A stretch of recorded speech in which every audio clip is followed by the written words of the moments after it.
Vengeance has a name. Let's talk about Punisher Warzone. Continuing his crusade to punish violent criminals in America, former FBI agent Frank Castle arrives in New York City to take on a scarred villain who plots to take control of the underworld. While unfortunately this is a reboot to the Punisher films again, my second time watching this, it was better than my first time watching it. We do get Ray Stevenson in the role as Frank Castle, and I got to admit, he was a great Frank Castle. He did good with what he was given, but I just wish there was more to him. He was a great Frank Castle, but yet it felt like there wasn't a lot to the character. And that part was pretty disappointing. But in his moments as Frank, he signed and he punished.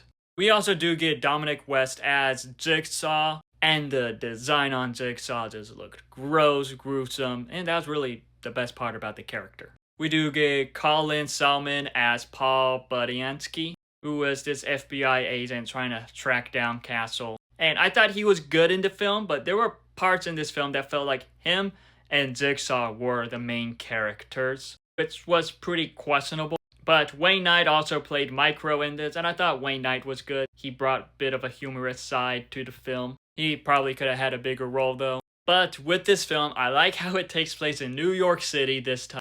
And with the action, it was pretty fun. It goes over the top and crazy with the action at times, but yet it was still pretty fun to watch on screen. While it is a bit over the top, it was entertaining, as I think this might be the most brutal Marvel movie there is yet. There were some shots in this film that stood out, as it did feel a bit like a comic. And plus with this film, there was a part where Rise Against plays, and that was awesome.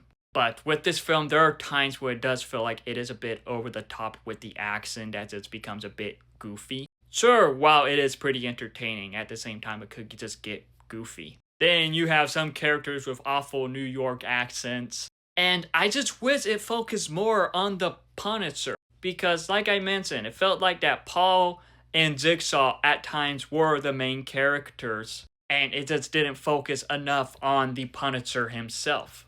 But for my second time watching this, I have to admit I did enjoy it a little bit more, but it is not the best Punisher film. Overall, with Punisher Warzone, it is a dumb fun one. It might not be great, but yet it is still pretty entertaining, especially with its action. But Ray Stevenson was a great Punisher. I wish it did more of his character in this, but he was great in the role. But have you seen Punisher Warzone? If so, what are your thoughts on it? Let me know in the comments below and follow me for more.